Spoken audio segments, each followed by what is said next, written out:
So he's very scared. That's why he's acting aggressive. It's fear aggression.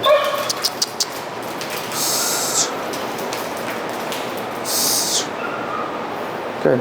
Come. Sit. Sit. Good boy. Good. It's okay. Good boy. Yeah, so he doesn't know what to do with himself. So you have the prone collar and the e-collar? Yeah. Okay. I'm going to take the e-collar off for now. Okay. Because because he's like a skittish dog, I wouldn't recommend this collar for him.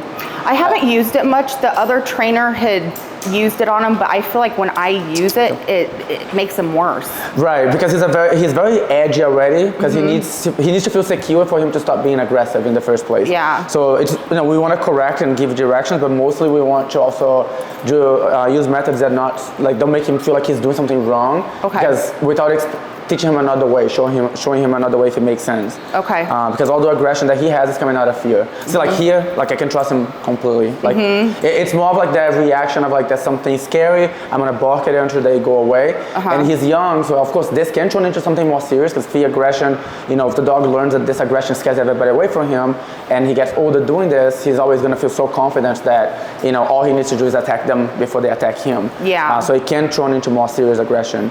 But right now he just really needs someone to handle him properly. It's honestly pretty straightforward when I'm going to show you how to do it. The e-collar is a little bit more confusing for dogs like this. Okay. Where they will, unless they're really well conditioned to it, which again is just harder to do, they're just going to feel like they have to watch out for that collar. Yeah. With the prone collar, they get more acclimated to it and they're more relaxed with it. Okay. And what you want to do is be more with your body language to tell him when he's doing something wrong. Let's say he's getting defensive. What I'm going to teach you to do, come here. It's okay. What we're going to teach you to do is to tell him he doesn't have to be protecting himself when someone comes into the house, but at the same time, there's going to be a certain demeanor from you that teaches him he's safe at the same time. Okay. Otherwise, if you just correct him, he's going to just be more confused and in fear, and because the trigger is still right in front of him, he's going to keep going back and forth. Okay. So like he might respect it with the e-collar, but then he's still so afraid that the moment that he feels like there's no other way out, he's going to go and be defensive again. Okay. So basically what we need to do is when there's people around, we want to show him that it's okay. So yes, you first tell him no, leave it. This will tell him like stop what you're doing, but then immediately, okay, let's go. That's it. And see all this fear that he has, yeah. There's a way we have to encourage him to just kind of like snap out of that. And the best way to do it is just kind of almost tricking him, manipulating how he sees things right now to get him to focus on other things. Okay. So right now he's just focusing on there's strangers in my house, I don't feel safe, I don't know what to do with myself. Yeah. But if you try to talk to him out of it or do, pretty much anything else, he's not gonna understand. So what you have to do is kind of get him to just, okay, come on, let's go. Yes. Just gradually something like this. He's gonna try to get away. We're going to just be very casual, just moving around. It's okay, let's go.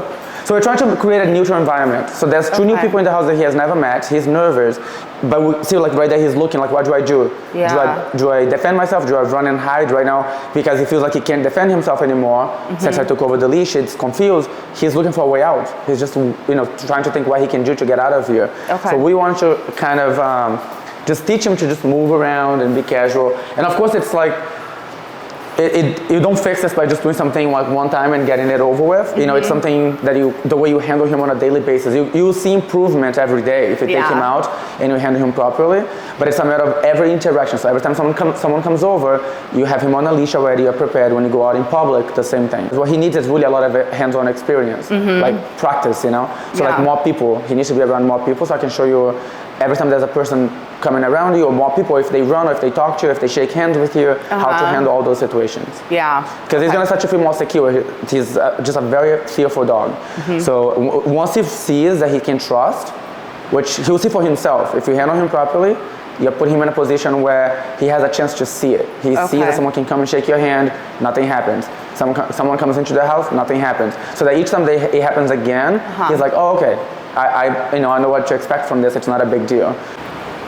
So like now he's standing a little bit more like, yes, good job. All right, so you kind of just hang out there for now. Stop there. And then let me see the leash. Good. Okay, let's go. Come on. And then stay still. So another thing is, come. These are two separate things that we're doing right now. Let's go. Good boy. It's okay. Good job. So one is, that was great. He didn't become reactive. Yeah. He wasn't aggressive. But he's too afraid to face his fears, to step away from you and come towards me. So we're gonna practice with that too, because what that's teaching him is that even though it seems so scary, when he steps out, nothing happens. And if he starts to get that idea that things are not so like scary as he thinks, he will start to become more of a comfortable dog, you know, in situations that can be a little scary to him. So let's practice that a couple times. You can just go back to the corner there, like to the other side of the room. This is really gonna help when you go to the vet and you're just trying to handle him over to the vet. He won't feel like he can't let go of you because he's, you know, he's still like right now he's still looking for a way out. The more we do this, the more casual this becomes for him. It's like not a big deal. And take him from you again. Okay, let's go. So let him make his own decision right there. Come. Yes, that perfect. So see the difference. This was like only like the third time. He was very hesitant, but now he's realized all he needs to do is go with me, and it's fine. Everything is a habit for dogs. So if he realizes that this is how he works, even when the vet goes to get him from you, he will do the same thing. You give the leash and he just goes. Instead of, the more he feels like he needs to find a way out of that situation, the more he's going to panic, and he's never going to feel like that it's okay to just go with them and let them come in. So you come on, come on in. Leave it. So he would, hey, leave it. Thank you guys. Come. So keeping him in check, but also getting him to move around a little bit. Come on, it's okay. Good boy. Good. Come. Leave it. So leash pressure, your body language, make sure you're really talking to him. Make sure your energy is directed towards him as well. So you can tell he's just very nervous. That's why if I just tell him no, and I say right here, he's going to continue to stay nervous. So it's important to keep him moving. Good boy. So I'm correcting for the barking, or even just him like he feels like he needs to be doing something about it. I'm kind of redirecting his attention, and I see how I had to keep him really busy. I don't know if you noticed that. Like a lot of no, leave it, let's go, moving around until he got a little bit calmer. When you get him to this level, then you just move around very calmly. Because right now he's neutral, he's following directions. So you can go around here. Good boy. And then again, when you have the muzzle on him, then you feel even safer doing that because you can tell he's nervous, but he's really ready to follow directions. Good. Good job. Yeah, he's doing great with it.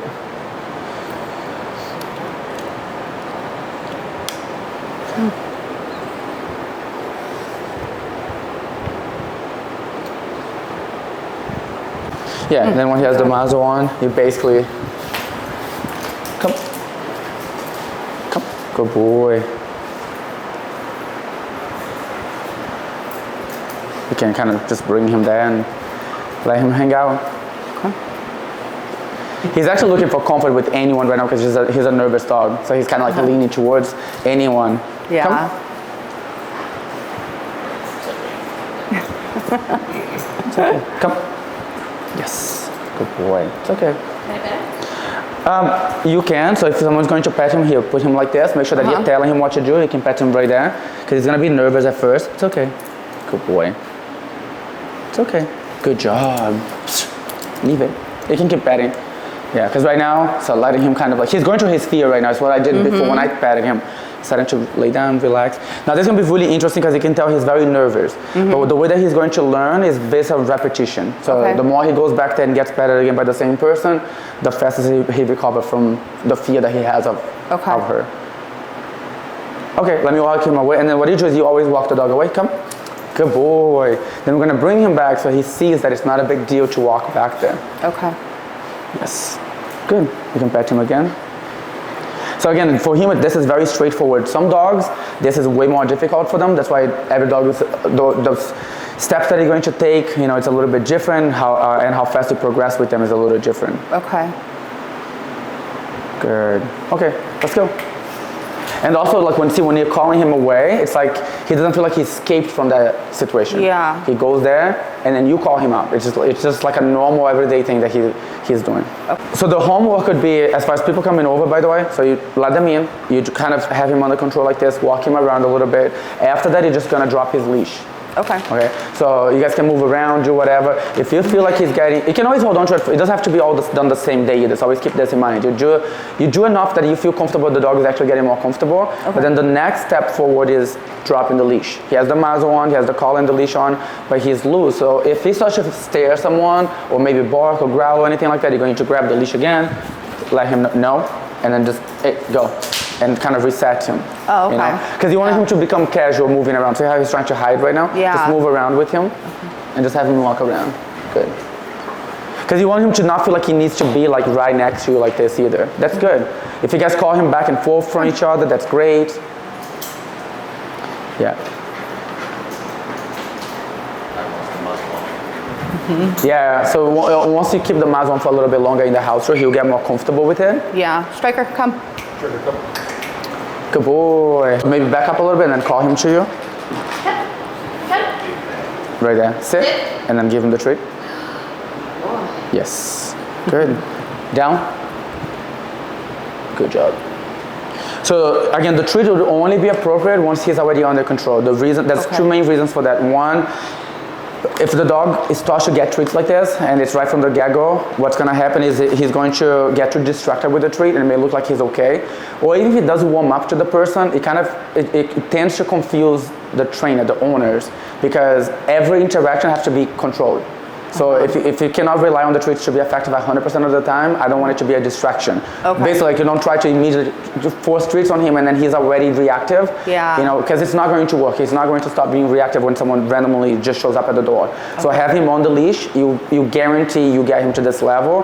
Then when you're doing this here, it's only because he's already at a neutral level. Like there's no aggression. You're only really trying to get him to get more comfortable. Okay. I don't do the treats to to trick the aggression or hide it, because again, it's either not going to work at all, the dog doesn't take it, or they get really distracted with the treat and they take it and then they don't even realize that people are around him, or he works 50% of the time, and then every time he doesn't work, he's practicing the bad habits all over again.